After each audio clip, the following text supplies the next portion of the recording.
माकिमा versus chainsaw man, जो कि इस पूरे चेनसो मैन सीरीज की फाइनल फाइट है। इस फाइट में हमें माकिमा की पूरी पावर्स के बारे में पता चलेगा और चेनसो मैन डेविल भी अपनी पूरी पावर्स यूज करेगा, जिस वजह से ये one of the best fight है पूरी एनिमे हिस्ट्री में। और अगर अभी तक तुमने स्टोरी को स्पॉइल नहीं किया था तो ये वीडियो तुम्हारे होश उड़ा देंगी, लेकिन ऑब्वियसली इस वीडियो में स्पॉयलर्स भर भर के होंगे। तो अगर तुम्हें चेनसो मैन स्टोरी स्पॉइल नहीं करनी है तो तुम वीडियो को अभी छोड़ दो, वरना बाद में कमेंट्स में मत बोलना कि स्पॉइलर वार्निंग नहीं थी।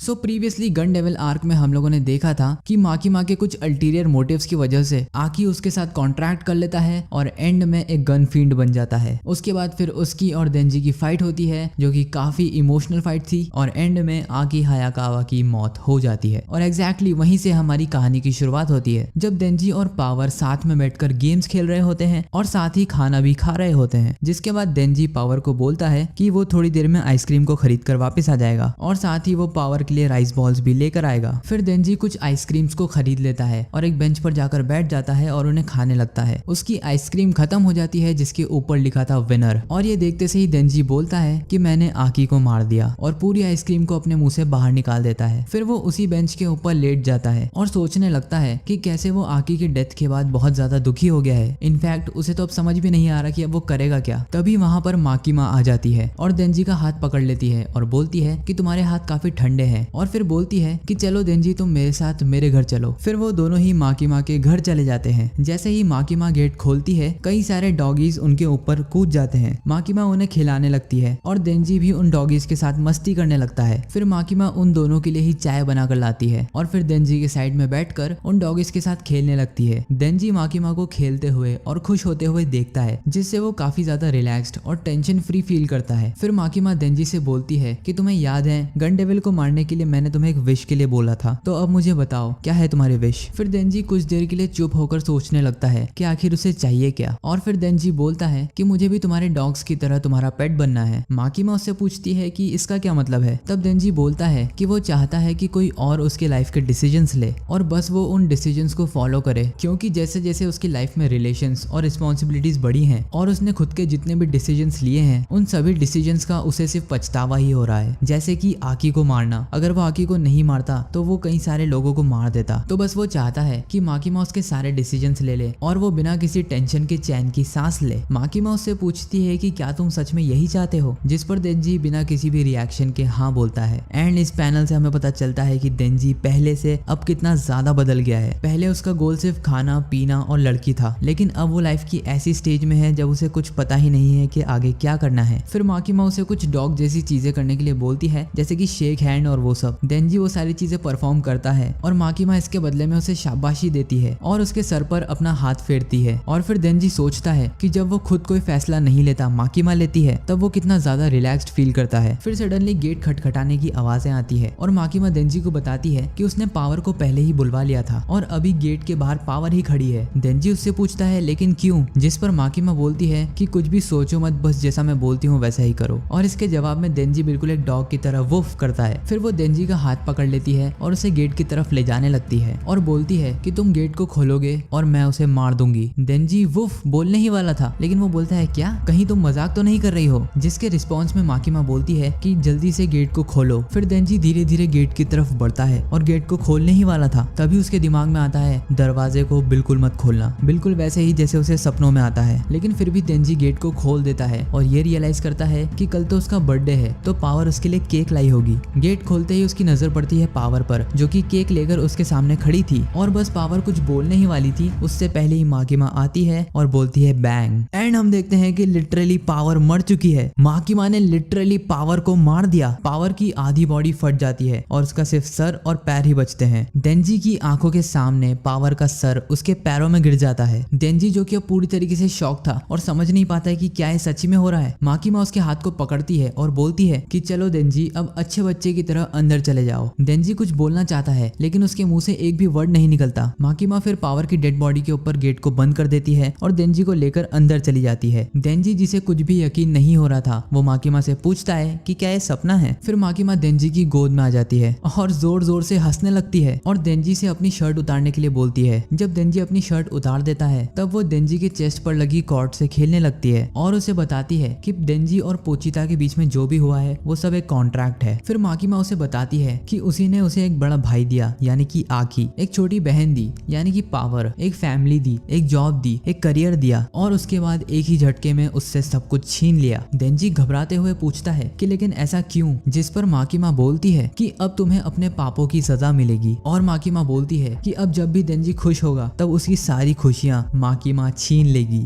माकीमा बताती है कि उसने देंजी के पास्ट में देखा, उन मेमोरीज को देखा जो कि उसने दरवाजे के पीछे छुपा कर रखी थी, जिन्हें खोलने के लिए हमेशा पोचिता उसे मना करता है। माकीमा फिर उसे देंजी के पास्ट के बारे में बताती है कि देंजी ने अपने फादर को खुद ही मारा था सेल्फ डिफेंस में, क्योंकि उसके पापा काफी ज्यादा अल्कोहलिक थे और हमेशा की तरह उन्होंने उस दिन भी नशा कर रखा था, जिसके बाद देंजी उन्हें सेल्फ डिफेंस में मार देता है। लेकिन उस सेल्फ डिफेंस में हुए मर्डर को मैनिपुलेट कर देते हैं और एक सुसाइड की तरह दिखा देते हैं ताकि वो लोग देंजी से उसके फादर का कर्जा ले सके। माकीमा उसे बताती है कि उसने अब फाइनली गेट को खोल लिया है और गेट को खोलते ही देंजी एक्सेप्ट कर लेता है कि वो एक नॉर्मल लाइफ जीने के लिए हकदार नहीं है, क्योंकि अगर वो चाहता और गेट नहीं खोलता तो पावर और आकी दोनों की लाइफ को बचा सकता था। फिर माकीमा बचपन की देंजी से पूछती है कि क्या इतना सब कुछ होने के बाद भी तुम एक नॉर्मल लाइफ डिजर्व करते हो, जिस पर बचपन का देंजी बोलता है बिल्कुल नहीं। फिर सीन शिफ्ट होता है अगले दिन पर, जहाँ पर ऐसा लगता है कि सब कुछ नॉर्मल चल रहा है। माकीमा उसका ब्रेकफास्ट खा रही होती है और देंजी उस सोफे पर लेटा हुआ होता है। फिर माकीमा अपनी यूनिफॉर्म को पहनती है और देंजी को बाहर लेकर जाती है, जहाँ पर कई सारे डेविल्स लाइन बनाकर बैठे हुए थे, जैसे कि वायलेंस फील्ड और शार्क फील्ड वगैरह, जिस पर माकीमा उसे बताती है कि ये सारे चेनसो मैन डेविल के फॉलोअर्स हैं और इन सभी ने अपनी जान पर खेलकर तुम्हारी जान को बचाया है। एकदम से ही बिल्डिंग में ब्लास्ट हो जाता है और माकीमा के ऊपर हमला हो जाता है और ये हमला करवाया था किशिबे ने, जिसका मेन मोटिव था माकीमा को मारना। कुछ हंटर्स आते हैं और माकीमा पर गोलियां चला देते हैं, जिससे माकीमा की हालत खराब हो जाती है। फिर बाहर खड़े कुछ हंटर्स चाकू हाथ में लेते हैं और अपने गले को काट लेते हैं और बोलते हैं कि हेल डेविल, हमारी जान के बदले माकीमा को हेल में समन कर लो। जिसके बाद माकीमा बोलती है कि प्लीज मुझे बचाओ चेनसो मैन, जिससे देंजी की इंटेस्टाइन्स बाहर निकल जाती है और उसके गले में लपट जाती हैं। जिन डेविल हंटर्स ने खुद को सैक्रिफाइस किया था वो सब मरने लगते हैं और फिर उन सभी की लाश के अंदर से निकलता है हेल डेविल। फिर देंजी हेल डेविल के सामने खड़ा होता है और अपनी कॉर्ड को खींच लेता है और खुद को चेनसॉ डेविल में ट्रांसफॉर्म कर लेता है और हेल डेविल के टुकड़े टुकड़े कर देता है। और फिर हम ये एक एपिक पैनल देखते हैं जिसमें चेनसॉ डेविल खड़ा हुआ है और हेल डेविल पूरा खून खून हो चुका है और हमें चेनसॉ डेविल का रियल फॉर्म भी देखने को मिलता है। और पर्सनली मुझे काफी पसंद आया, बस उसके 4 हाथ हैं जो कि बहुत अच्छा नहीं है, बट खैर। तभी एक डेविल हंटर अपने हाथ को काटता है और हेल डेविल को पिला देता है और हेल डेविल को रिवाइव कर देता है। तभी एक गेट खुलता है जिसमें से एक हाथ निकलता है और वो चेनसॉ डेविल को मसल देता है, जिससे चेनसॉ डेविल हेल में टेलीपोर्ट हो जाता है। और ये सारी चीजें पास ही की बिल्डिंग में माकीमा देख रही होती है, लेकिन तभी वहां पर किशिबे आ जाता है जो कि माकीमा की तरफ अपनी गन को पॉइंट कर देता है। फिर माकीमा बताती है कि उसे गोली मार देने से कोई भी फर्क नहीं पड़ेगा, क्योंकि उसका जापानीज गवर्नमेंट के साथ ऐसा कॉन्ट्रैक्ट है जिससे अगर उससे कोई भी डैमेज होता है तो वो डैमेज किसी भी जापान के रैंडम इंसान के पास ऐसा का ऐसा ट्रांसफर हो जाएगा। फिर किशिबे माकीमा से सीरियस होकर पूछता है कि तुम आखिर हो क्या, जिस पर माकीमा बोलती है कि वो चेनसॉ डेविल की फैन है। वहीं दूसरी तरफ चेनसॉ डेविल हेल के कई सारे डेविल्स को गाजर मूली की तरह काट रहा होता है और माकीमा बताती है कि चेनसॉ मैन एक्चुअली में हेल का हीरो है। और माकीमा बताती है कि जब भी चेनसॉ डेविल किसी और डेविल को खाता है उससे खाए हुए डेविल का नाम हर जगह से गायब हो जाता है और यही कुछ उन कारणों में से एक है कि कई सारे डेविल चेनसॉ डेविल को अपना भगवान मानते हैं। एंड इस पैनल से हमें पता चलता है कि बीम क्यों देंजी से इतना चिपकता था और उसे लॉर्ड चेनसॉ बुलाता था। एनीवेज किशिबे माकीमा से बोलता है कि ऐसी पावर किसी के पास हो ही नहीं सकती। फिर माकीमा किशिबे से पूछती है कि तुम नाजीज के बारे में क्या जानते हो, जिस पर किशिबे बोलता है कि नाजीज क्या है, जिस पर माकीमा और ब्रीफ में बताती है कि चेनसॉ मैन की पावर्स बहुत ज्यादा खतरनाक है, उन पावर्स का यूज करके एक बहुत ही अच्छी दुनिया को बनाया जा सकता है। और फिर माकीमा उसकी कंट्रोल डेविल की पावर्स के बारे में बताती है कि वो हर उस बीइंग को कंट्रोल कर सकती है जो कि वो समझती है उससे इंफीरियर है, मतलब जो भी माकीमा से नीचे होगा वो उसे कंट्रोल कर सकती है। लेकिन चेनसॉ डेविल की पावर्स को यूज करके उसे कंट्रोल करने के लिए माकीमा को चेनसॉ डेविल को हराना होगा और चेनसॉ डेविल को हराने के बाद माकीमा उसकी पावर्स का यूज करेगी और एक ऐसी दुनिया को बनाएगी जो कि इस दुनिया से लाख गुना बेहतर होगी। फिर किशिबे उससे पूछता है कि क्या हो अगर तुम उससे हार जाओ, जिस पर माकिमा जवाब देती है कि चेनसॉ डेविल से हारना एक सम्मान की बात है, ऊपर से माकिमा उसकी फैन भी है तो उसके शरीर का हिस्सा बनना उसके लिए गर्व की बात होगी। फिर माकिमा वापस से दरवाजे की तरफ देखने लगती है जिसमें से एकदम से चेनसॉ डेविल निकलता है बहुत सारे खून के साथ। माकिमा फिर नीचे पड़ी तलवार को उठा लेती है और किशिबे अपनी गन को लेकर तैयार होता है, लेकिन इतने में ही चेनसॉ डेविल माकिमा को काट देता है और फिर चेनसॉ डेविल किशिबे की तरफ देखता है, लेकिन उसे एकदम से किसी की चिल्लाने की आवाजें आती है तो फिर वो वहां से चला जाता है।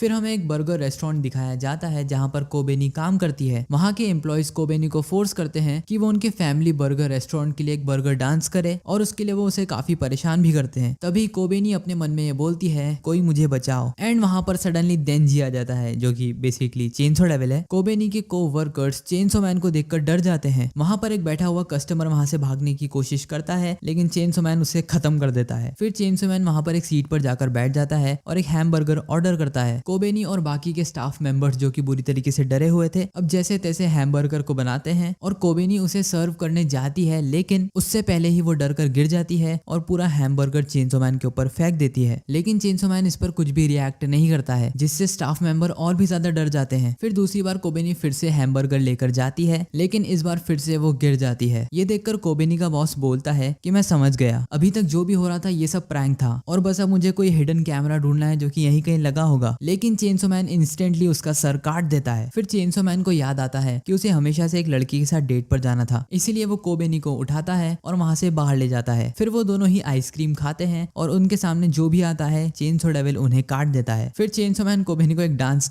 रेवोल्यूशन मशीन के ऊपर ले जाता है और उससे बोलता है कि अब तुम डांस करो। कोबेनी जो कि बुरी तरीके से डरी हुई थी अब वो डांस करना शुरू कर देती है। फिर चेनसॉ मैन वहां से चला जाता है और एक बिल्डिंग की छत पर आकर बैठ जाता है जहां पर वो देखता है जस्ट सामने उसकी माकिमा खड़ी होती है। फिर एकदम से 7 डेविल हंटर्स चेनसॉ मैन को चारों तरफ से घेर लेते हैं, जिनमें से 4 लोग बोलते हैं कि वो माकिमा को बहुत ज्यादा पसंद करते हैं और अगर वो चेनसॉ मैन को मार देंगे तो माकिमा उनके साथ डेट पर जाएगी। उनमें से बाकी के जो 3 लोग होते हैं वो होते हैं कटाना मैन, क्वांगसी और रीजे। ये सारे लोग पहले ही मर चुके थे लेकिन फिर भी किसी तरीके से ये जिंदा हैं और माकिमा उन सभी को देंजी पर हमला करने के लिए बोलती है। एंड हमें पता चलता है वो सारे के सारे एजेंट्स हाइब्रिड थे। सारे डेविल्स चेनसॉ मैन पर हमला कर देते हैं और चेनसॉ मैन उबासी लेता है। जैसे ही वो लोग चेनसॉ मैन को टच करते हैं सभी के सभी दूर फिका जाते हैं। फिर चेनसॉ मैन अपनी पावर्स का शो ऑफ करते हुए सारे हाइब्रिड डेविल्स की 12 बजा देता है। फिर रीजे उसे ब्लास्ट की मदद से हवा में ले जाती है लेकिन इससे पहले वो कुछ भी कर पाती चेनसॉ मैन उसे काट देता है। फिर स्पीयर हाइब्रिड देंजी की तरफ एक स्पीयर फेंकता है और दूसरी तरफ माकिमा भी अपनी बैंग पावर से देंजी पर एक इनविजिबल फोर्स लगाती है, बिल्कुल वैसा ही जैसा उसने पावर के साथ किया था। देंजी उससे बहुत दूर हवा में उड़ जाता है और ऐसा ही माकिमा 5 से 6 बार करती है जिससे देंजी अर्थ के एटमॉस्फेयर से ही बाहर निकल जाता है और माकिमा बोलती है कि मैं भी देखती हूँ तुम कितनी देर तक बिना ऑक्सीजन के जिंदा रह पाते हो। अब चेनसॉ मैन जो कि लगभग स्पेस में आ चुका था अपने सीने में कैजुअली हाथ डालता है और अपने दिल को बाहर निकालकर नीचे फेंक देता है। जैसे ही उसका हार्ट जमीन पर गिर रहा होता है अपने आप उस दिल के अराउंड एक चेनसॉ मैन फॉर्म हो जाता है। अब चेनसॉ मैन बहुत ही स्पीड से नीचे आ रहा था तभी वो अपनी चेन सॉस को अलग अलग डायरेक्शन में फेंक देता है और सारे हाइब्रिड डेविल्स और माकिमा को उनमें बांध लेता है। वो सबको अपनी तरफ खींचता है और एक ही सेकंड में काट देता है। दूसरी तरफ हम देखते हैं कोबेनी को जो कि डांस रेवोल्यूशन मशीन के ऊपर काफी देर से डांस कर रही थी और फाइनली उसे एक परफेक्ट स्कोर भी मिल जाता है। वो रुकती है और फिर पीछे देखती है जहां पर चेनसॉ मैन आराम से बैठा हुआ था और कोबेनी की तरफ देख रहा था। फिर एक बिल्डिंग के ऊपर से माकिमा बोलती है कि अभी तक चेनसॉ मैन ने मुझे 26 बार मार दिया है लेकिन हर बार के साथ चेनसॉ मैन और भी ज्यादा कमजोर होता जा रहा था। फिर कोबेनी चेनसॉ मैन की तरफ देखती है और चेनसॉ मैन की बॉडी से अब खून आने लगा था। फिर हमें एक रैंडम टीवी में दिखाया जाता है कि न्यूज चैनल पर एक न्यूज एंकर बोल रहा है कि अभी की लेटेस्ट न्यूज ये है कि चेनसॉ मैन ने गन डेविल को हरा दिया है और इस बात से खुश होकर कई सारे लोग खुशियां मना रहे हैं, चेनसॉ मैन के नाम के नारे लगा रहे हैं और सड़कों पर उतरकर उसके लिए सपोर्ट दिखा रहे हैं। सिर्फ जापान में ही नहीं दुनिया भर में लोग चेनसॉ मैन के फैन हो चुके हैं। हम लोग देखते हैं टीवी पर कई सारे लोग बोलते हैं कि चेनसॉ मैन ने एक दिन मुझे बचाया था, जैसे कि कटाना मैन से, बैड डेविल से और एक्सेट्रा। अब लोग जितना ज्यादा सपोर्ट दिखा रहे थे उतना ही ब्लड चेनसॉ मैन की बॉडी से निकलने लगता है। बेसिकली ऐसा इसलिए हो रहा है क्योंकि अब लोग ज्यादातर उसे पसंद करने लगे हैं और लोगों में से उसका डर कम हो चुका है। और चेनसॉ मैन की स्टोरी में एक फॉर्मूला है कि जितने ज्यादा लोग किसी चीज से डरेंगे उतना ज्यादा उस चीज का डेविल पावरफुल होता जाएगा। फॉर एग्जाम्पल डार्कनेस, सारे लोगों को डार्कनेस से डर लगता है और कई लोग तो बहुत ज्यादा ही डरते हैं, इसीलिए डार्कनेस डेविल इतना ज्यादा पावरफुल है। फिर माकिमा एंजल डेविल की पावर्स का यूज करती है और 1000 सालों की लाइफ फोर्स का यूज कर एक स्पीयर को बनाती है। फिर एक काफी खतरनाक सा ब्लैक सर्कल हमें दिखाया जाता है जिसके आगे पीछे 3 ह्यूमनॉइड फिगर्स होते हैं और ये सीन काफी ज्यादा कमाल का है। माकिमा उस स्पीयर को चेनसो मैन की तरफ फेंकने की बजाय कोबेनी की तरफ फेंक देती है, लेकिन जस्ट इन टाइम कोबेनी को वो हिट करता उससे पहले ही चेनसो मैन आकर उसे बचा लेता है। अब क्योंकि चेनसो मैन बहुत ज्यादा कमजोर हो गया था, ऊपर से ये पावरफुल अटैक, तो अब चेनसो मैन की हालत बहुत खराब हो जाती है। फिर हम देखते हैं पावर को जो कि कई सारे ब्लड और ऑर्गन्स के ऊपर लेटी हुई थी। पोचिता उसके पास आता है और उसे नींद से जगाता है। पोचिता पावर से बोलता है कि क्योंकि देंजी ने पावर का ब्लड पिया हुआ था इसीलिए पावर का थोड़ा सा हिस्सा देंजी के अंदर अभी भी जिंदा था, लेकिन ज्यादा देर तक नहीं। अगर कुछ भी नहीं किया गया तो देंजी मर जाएगा और देंजी के साथ साथ ही पावर भी मर जाएगी। और पोचिता हमें बताता है कि जब भी कोई डेविल अपने से पावरफुल डेविल का फ्लैश खाता है तब वो डेविल बहुत ज्यादा ताकतवर हो जाता है। तो पोचिता पावर से बोलता है कि वो उसका फ्लैश खा ले और इसके बदले में देंजी को बचा ले, जिस पर पावर बोलती है बिल्कुल, वैसे भी देंजी मेरा बहुत अच्छा दोस्त है। फिर माकिमा पब्लिक सेफ्टी के कई सारे एजेंट्स के साथ चेनसो मैन की तरफ बढ़ने लगती है और चेनसो मैन जो कि खून से लथपथ जमीन के ऊपर पड़ा हुआ था अब हिल भी नहीं पाता है। जैसे जैसे माकिमा उसके पास आने लगती है चेनसो मैन उठने की कोशिश करता है, लेकिन क्योंकि लोग उसे इतना ज्यादा सपोर्ट कर रहे थे इस वजह से वो और भी कमजोर होता जाता है। लेकिन एकदम से ही पावर चेनसो मैन के मुंह के अंदर से बाहर निकलती है और इस बार पावर अपने डेविल फॉर्म में होती है जो कि काफी खतरनाक लग रहा है। वो बाहर निकलते से ही माकिमा और पब्लिक सेफ्टी के सारे लोगों पर हमला कर देती है और उन सभी के ब्लड को वेपन्स में कन्वर्ट कर देती है। लेकिन माकिमा खुद को बहुत ही आसानी से हील कर लेती है और ज़ॉम्बी डेविल को बुलवा लेती है जो कि सारे पब्लिक सेफ्टी मेंबर्स को ज़ॉम्बी में कन्वर्ट कर देता है और पावर उन सभी से लड़ना शुरू कर देती है। लेकिन फिर माकिमा पावर को एक ऑफर देती है कि अगर वो देंजी को उसके हवाले कर देगा तो वो माकिमा को छोड़ देगी और उसे मारेगी नहीं, उल्टा वापस से पब्लिक सेफ्टी में जगह दिलवाएगी और वापस से पहले जैसी लाइफ ऑफर करेगी। पावर इस डील के बारे में सुनते ही मान जाती है और चेनसो मैन को माकिमा के हवाले कर देती है और बोलती है कि इस बेवकूफ को एक्चुअली मैंने आप ही के लिए तो पकड़ा था। फिर हमें एक दुखी पोचिता दिखाया जाता है जो कि पावर की इस हरकत से काफी उदास होता है। फिर माकिमा पावर को उसे नीचे रखने के लिए बोलती है, जिस पर फिर पावर को वो सारी चीजें याद आने लगती है, वो सारी मेमोरीज उसके सामने आ जाती है जो कि उसने देंजी के साथ बिताई थी। माकिमा के फिर से बोलने के बाद भी जब पावर कुछ नहीं करती है तब माकिमा को गुस्सा आने लगता है, लेकिन पावर उल्टा माकिमा पर ही हमला कर देती है और देंजी को लेकर वहां से भाग जाती है। सडनली कई सारे ज़ॉम्बीज पावर के ऊपर गिर जाते हैं और उन सभी से फाइट करने के बाद हमें दिखाया जाता है कि पावर बहुत बुरी हालत में चेनसो मैन को जैसे तैसे वहां से लेकर भाग रही होती है, इनफैक्ट घसीट रही होती है। फिर वो देंजी को एक कचरे की पेटी में लेकर गिर जाती है एंड हम लोग पावर और देंजी को एक दूसरे के ऊपर ह्यूमन फॉर्म में देखते हैं, जहाँ पर पावर देंजी को देखकर काफी ज्यादा खुश होती है और वो उसे गले लगाती है और बताती है कि उसने देंजी को बचा लिया। पावर उससे बोलती है कि अब वो ज्यादा देर तक जिंदा नहीं रह पाएगी और इसीलिए वो देंजी के साथ एक कॉन्ट्रैक्ट करती है कि पावर के मरने के बाद देंजी ब्लड डेविल को ढूंढेगा और उसके साथ वापस से दोस्त बन जाएगा ताकि वो लोग एक दिन फिर से नॉर्मल बडीज बन जाए और इसके बदले में पावर देंजी को अपना ब्लड भी दे देती है। फिर देंजी एकदम से होश में आता है और घबराकर उस डब्बे से बाहर निकलता है और पावर के बारे में सोच रहा होता है, लेकिन वो साइड में देखता है कि किशिबे बैठा हुआ है जो कि देंजी से पूछता है कि वो देंजी है या चेनसो मैन, क्योंकि अगर वो सच में देंजी है तो वो उसे माकिमा से बचाने के लिए एक जगह पर ले जाएगा, जिस पर देंजी किशिबे को एक विक्ट्री साइन दिखा देता है, मतलब हाँ बोल देता है। फिर किशिबे देंजी और कोबेनी दोनों को ही एक सेफ अंडरग्राउंड जगह पर लेकर आ जाता है, जहाँ पर देंजी टीवी में देखता है कि कई सारे लोग उसके नाम के नारे लगा रहे हैं और बहुत सारे लोग चेनसो मैन के फैन हो चुके हैं। देंजी ये सब देखकर काफी ज्यादा इमोशनल हो जाता है और जोर जोर से रोने लगता है, किशिबे से पूछते हुए कि अब उसे क्या करना चाहिए। वो सिर्फ एक नॉर्मल लाइफ चाहता था, लेकिन उसे वो भी नहीं मिली। वो चाहता था कि कई सारे लोग उसे चेनसो मैन के नाम से बुलाएं और उसके फैंस हों, जो कि अब हो चुका है, लेकिन फिर भी उसे मजा नहीं आ रहा और बोलता है कि उसे नॉर्मल लाइफ के साथ 5-5 गर्लफ्रेंड चाहिए, नहीं 10 गर्लफ्रेंड चाहिए। और किशिबे की तरफ देखते हुए बोलता है कि मुझे चेनसो मैन बनना है। किशिबे कुछ देर के लिए कुछ नहीं बोलता और फिर बोलता है कि अगर देंजी चेनसो मैन बनता है जिससे उसे काफी ज्यादा अटेंशन मिल जाएगी तो माकिमा उसे कहीं ना कहीं से ढूंढ लेगी और मार देगी। मतलब अगली बार जब वो उसके हाइब्रिड फॉर्म में होगा तब वो आखिरी बार उसके हाइब्रिड फॉर्म में होगा। फिर जब किशिबे और कोबेनी सो जाते हैं तब रात में अकेला बैठकर देंजी टीवी देखता है जिस पर चेनसो मैन की न्यूज चल रही होती है। उसके दिमाग में सिर्फ माकिमा होती है कि कैसे माकिमा ने उसका सब कुछ खत्म कर दिया, लेकिन फिर भी वो माकिमा को उतना ही पसंद करता है, लेकिन अब उसके पास माकिमा को मारने के अलावा और कोई चारा नहीं है। लेकिन फिर वो सोचने लगता है कि माकिमा बहुत ज्यादा ही पावरफुल है, उसे मारना लगभग नामुमकिन है, तो देंजी कैसे उसे मारेगा। फिर काफी दिनों के बाद फाइनली वो दिन आता है जब चेनसो मैन वर्सेस माकिमा होने वाला था। देंजी एक ग्रेवयार्ड में एक ग्रेव के ऊपर बैठा होता है और सामने से माकिमा और उसके साथ कई सारे पब्लिक सेफ्टी के मेंबर्स आ रहे होते हैं और उन सभी के बीच में फिर से एक बैटल स्टार्ट हो जाता है जिसमें वो कई सारे हाइब्रिड्स को मार देता है, लेकिन एकदम से ही कई सारे ज़ॉम्बीज उसके ऊपर आ जाते हैं और तभी तभी फ्लेम थ्रोवर हाइब्रिड सारे ज़ॉम्बीज को जला देता है, उनके साथ साथ देंजी को भी जला देता है। सडनली जलते हुए ज़ॉम्बीज के ढेर में से 2 चेन्स बाहर निकलती हैं और अगले ही सेकंड हम देखते हैं कि फ्लेम थ्रोवर हाइब्रिड का गला देंजी काट देता है और वो डायरेक्टली क्वांगसी के ऊपर हमला कर देता है, लेकिन क्वांगसी उसे समहाउ रोक लेती है। फिर क्वांगसी और देंजी की फाइट में देंजी समहाउ क्वांगसी को मार देता है, लेकिन फिर भी क्वांगसी ने देंजी को बहुत ज्यादा डैमेज कर दिया था। देंजी अब पूरी तरीके से खून में लथपथ हो चुका था और लगभग वो हार ही चुका था। वो अपने घुटनों के ऊपर बैठता है और फिर नीचे गिर जाता है, लेकिन माकीमा को मजा नहीं आता है, तो वो अपने हाथ में छेद कर लेती है और देंजी को अपना ब्लड पिला देती है और बोलती है कि मैं तुम्हें पर्सनली अपने हाथों से मारना चाहती हूँ। फिर हम देखते हैं कि कई सारे पब्लिक सेफ्टी के मेंबर्स उसके पीछे लटके हुए हैं और बंधे हुए हैं उसके अंदर से निकलती चेन से। फिर वो देंजी के चेस्ट पर लगी कॉर्ड को खींच देती है और देंजी उठते से ही माकीमा का गला काट देता है और हम देखते हैं कि माकीमा का गला उसकी जगह पर वापस आ जाता है और उसके पीछे जो पब्लिक सेफ्टी के मेंबर्स थे उनमें से एक का गला कट जाता है। और हमें पता है कि कंट्रोल लेवल की पावर्स में से एक पावर ये भी है कि जो भी उसके साथ कॉन्ट्रैक्ट कर लेता है वो अपना डैमेज उसे ट्रांसफर कर सकती है, जैसा कि उसने प्रेसिडेंट के साथ भी कर रखा है। फिर देंजी और माकीमा का हैंड टू हैंड कॉम्बैट होना शुरू हो जाता है और माकीमा अपना पंच देंजी की बॉडी के आर पार कर देती है। फिर से देंजी को पंच मारती है और देंजी की हालत खराब हो जाती है। एंड फाइनली हम लोग देखते हैं ये एपिक पैनल जिसमें माकीमा देंजी की बॉडी से पोचिता को बाहर खींच लेती है। फिर माकीमा पोचिता को अपने हाथ में लेती है और उससे खेलने लगती है और बोलती है कि बहुत लंबे इंतजार के बाद अब तुम फाइनली मेरे हुए। फिर माकीमा पोचिता के हार्ट से बोलती है कि अब से हम लोग साथ में रहेंगे, साथ में खाएंगे, साथ में सोएंगे और हमेशा खुशी खुशी साथ में रहेंगे। माकीमा जहाँ पर बैठी हुई थी उससे थोड़ी ही दूर पीछे देंजी भी बैठा था, जो कि उठता है और अपने हाथ में चेनसॉ लेता है और माकीमा के सामने आकर उसे काट देता है। माकीमा ये नोटिस नहीं कर पाती और वो सोचती है कि ये क्या हुआ। इससे पहले माकीमा कुछ भी पूछ पाती, देंजी वापस से पोचिता को उठाता है और अपने सीने में लगा लेता है। माकीमा शॉक में देंजी की तरफ देखती है और खून में लथपथ माकीमा समझ ही नहीं पा रही थी कि ये अभी अभी उसके साथ हुआ क्या। फिर देंजी बोलता है कि फाइनली माकीमा का ध्यान चूक गया और इसका फायदा उठाते हुए देंजी ने उसे खत्म कर दिया, लेकिन उसे बिल्कुल भी नहीं लगा था कि माकीमा उसकी इस फालतू की चाल में फंस जाएगी। फिर देंजी बताता है कि वो जो चेनसॉ जिससे उसने अभी अभी माकीमा को काटा है वो एक्चुअली में पावर के ब्लड से बना हुआ है और उसके इतनी देर तक बिना हार्ट के जिंदा रहने का कारण भी पावर का ब्लड ही है। फिर देंजी अपनी चेनसॉ को माकीमा की तरफ करता है और बोलता है सॉरी। फिर एक सीन शिफ्ट होता है जिसमें हमें देंजी के अपार्टमेंट को दिखाया जाता है। उस अपार्टमेंट के गेट पर किशिबे खड़ा होता है और बोलता है कि उसकी पीठ काफी ज्यादा दुखने लगी है, लगता है उसका बुढ़ापा आ चुका है। और फिर किशिबे देंजी से बोलता है कि क्या तुम अब तैयार हो और इसके बाद जो भी तुम्हें करना है वो सब कुछ तुम्हारे ऊपर है, और बोलता है कि तुमसे जितनी जल्दी हो सके इसे खत्म कर दो। फिर देंजी उसे बोलता है कि मैं जिस भी स्पीड में उसे खत्म करना चाहूँ उस स्पीड में करूंगा। फिर किशिबे वहां से चला जाता है ये बोलते हुए कि अगर तुम जिंदा बचे तो हम फिर मिलेंगे, क्योंकि मैं जितने भी पब्लिक सेफ्टी के मेंबर से मिला हूँ सब एक ना एक दिन मर गए हैं और जितने नहीं मरे हैं तुम उन सभी में बेस्ट हो और तुम डेविल हंटर होने के लिए काफी ज्यादा सूट करते हो। Boys and girls. फिर देंजी अपार्टमेंट के अंदर जाता है खुद से बात करते हुए कि उसे काफी ज्यादा भूख लग रही है। फिर वो अपने फ्रिज को खोलता है, उसमें से एक मीट का पैकेट निकालता है और खुद ही से बोलता है कि इतना सब कुछ हो गया लेकिन फिर भी वो माकीमा को पसंद करता है। फिर वो खाना बनाना शुरू कर देता है और बोलता है कि वो जो भी माकीमा ने किया उसके लिए उसे माफ नहीं कर सकता। फिर वो सोचने लगता है कि इतना कमाल का आइडिया आखिर मेरे दिमाग में आया कैसे, मैंने जितना सोचा था उससे काफी आसानी से मैंने माकीमा को मार दिया। फिर देंजी का खाना कंप्लीट हो जाता है और वो टेबल पर लेकर उसे बैठ जाता है, जिसके एक बाउल में राइस होते हैं और एक बाउल में होता है सूप और एक बाउल में होते हैं मीट के कुछ टुकड़े। फिर वो जापानीज स्टाइल में खाना खाना शुरू करता है, हाथ जोड़ता है और फिर सूप पीता है और बोलता है कि ये सूप तो काफी ज्यादा टेस्टी था। फिर वो राइस बाउल में से राइस उठाता है और उसे खाता है, फिर बोलता है कि राइस भी बहुत ज्यादा टेस्टी है। फिर वो मीट में से एक टुकड़ा उठाता है और खा लेता है और फिर बोलता है कि अभी अभी जो उसने टेस्ट किया वो बिल्कुल वैसा ही था जैसा माकीमा का टेस्ट है।